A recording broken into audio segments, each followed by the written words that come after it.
Good morning, fellow mathematicians. Welcome back to our video. Today we're going to discuss another topic in pre-calculus, and that topic is the intercept form of a line. Previously, in the last video, we have discussed the different forms of the line. The standard form, the slope-intercept form, the point-slope form, the two-point form, and the general form. Now, I have a surprise for you. There is another form. There's another form of a line, and it is called the intercept form. But before we dive into the intercept form, let's change back to color blue because I'm not mad. Why is it red? Bakit red ang ano natin? Now, before we move on, sana all, to the next definition, we first recall the following facts that we have learned in the previous videos. Number one, an x-intercept is the value of x where the graph intersects the x-axis. Alam naman natin yun. Kapag nag-intersect sa x-axis, x-intercept yun. The x-intercept or intercepts, pwedeng more than one, is or are values of x when y is equal to 0. Alam naman natin yun. We denote the x-intercept by the ordered pair x, 0. And its counterpart, the y-intercept, a y-intercept is a value of y where the graph intersects the y-axis. Kapag nag-intersect ka sa vertical line na y-axis, you are defined to be the y-intercept. And the y-intercept or intercepts is or are value or values of y when x is equal to 0. And we denote the y-intercept by the ordered pair 0, y. For example, in pictures, let's have this. This is the x-axis. This is the y-axis. And we shall change the color to red to differentiate kung ano yung line na tinutukoy natin. Let's have line L. Let's change the color to black. Let's say this point is 0, y, and this point is x, 0. Ngayon, in tradition, this is the y-intercept. This is the y-intercept because diba define siya as 0, y. And this is the x-intercept. This is the x-intercept kasi define siya as x, 0. This is the y-intercept. In pictures yan. Ngayon, ang tanong, sir, why are we defining it again? Diba kasi ginagamitan nga natin ang term intercept method? So may kinalaman yung x and y-intercept for sure. Ngayon, gusto ko ito i-observe niya. Since we can express the intercepts, if both exist, di ba may instances na hindi nag-exist yung isa kapag may contradiction kung naalala nyo? If both exist man as ordered pairs, then a unique line is determined by the intercepts alone. Ibig sabihin, di ba we have 2 points? Then we can determine a line. Di ba ganun lagi? If we have 2 points, you can determine a unique line. Sabi sa Euclidean geometry nung mga bata pa tayo ng junior high. Di ba? Kapag may 2 points, may linya. Ngayon, the unique line is determined by the intercepts alone. And with that, we can actually determine the equation of the line passing through the intercepts. For example, yung 0, y and x, 0, you can actually determine a unique line using those points. As mathematicians, the question is, ito yung big Q, what is the equation of the line given the x and y intercepts? Yun yung magandang tanong dito eh. Sabi ko, we can determine the line that passes through the intercepts. Ang tanong, paano siya ma-determine? Well, the answer is given by the following definition. May susunod tayong definition. Yan ang tanong, what is the equation of the line given the x and y intercepts? And let's proceed to the definition. Let's zoom in a little bit. Definition, the intercept form of a line. Let A and B be the x and y intercepts. Ibig sabihin, kapag A ka, automatically you are defined to be the x-intercept. By the way, itong tutuldok, kung nakakalimutan nyo, this actually means is defined. Is defined.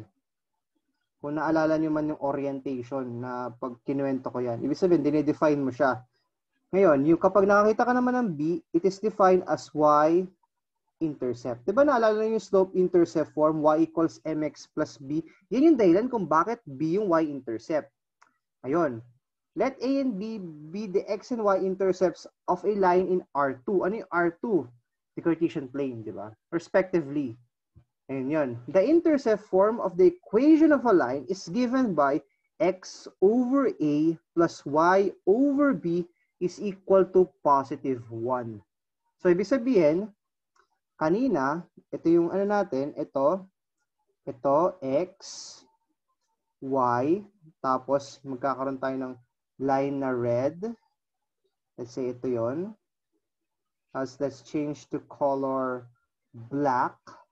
This is 0, 0, y.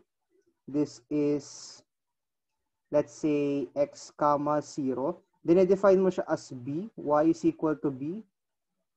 Ito naman, x is equal to a. Ang sabi, ang equation daw ng line na red na yan is x over a plus y over b is equal to positive 1. Yan yung equation ng line na yan. Diba? Ganun lang siya kasimple. Diba na yung x ka-partner si A, yung y ka-partner si B. Diba? And equal lang sila sa 1. Ganun lang yan basically. Let's change to color blue again. Ngayon, let's have an example. Ngayon, determine the equation of the line in standard form. In standard form with x and y intercepts negative 3 and 2 respectively. Now, let's have a solution. Madali lang to basically. Ngayon, since the x-intercept, is negative 3, this implies that a is equal to negative 3. Similarly, the y-intercept, is 2. So this implies that b is equal to 2. Diba? We can use the intercept form or IF, not intermittent fasting, IF, intercept form of a line. So, this implies, tapos may IF sa taas, this implies that this is x over a or negative 3 plus y over b or 2 which is equal to 1. Diba? Ngayon, what is the LCD? What is the LCD of 3 and 2? Negative 3 and 2 is negative 6. Yun yung LCD nila. The least common denominator. Ngayon, paano yung mangyayari? So, multiply both sides of the equation by negative 6. Paano? Ganito. Tapos, ayan. Ngayon, tapos ilalagay natin yung blue. Ngayon, this is x over negative 3 plus y all over 2 is equal to 1. Tapos, babalik na tayo talaga sa pula. Hindi ko nasulat yung negative 6. Huwag niyong gagawin yung ganito. Side note natin Don't do this. Don't do this. Ano yung tinutukoy kong don't do this? Diba, x over negative 3 plus y over 2 is equal to 1. Yung gagawin nyo, isang malaking parenthesis, multiply nyo sa negative 6. Bakit hindi ko siya ini-encourage? Kasi you're multiplying the equal sign also. Diba? Pinasok mo siya. Ito siya. Pinasok mo . So, ano negative 6 equal sign? Kaya, walang ganun. Yun yung logic. Na alam ko nagiging philosopher na naman ako, but don't do this. Instead, do what I did here. Ganito. Ngayon, let's go back to blue again.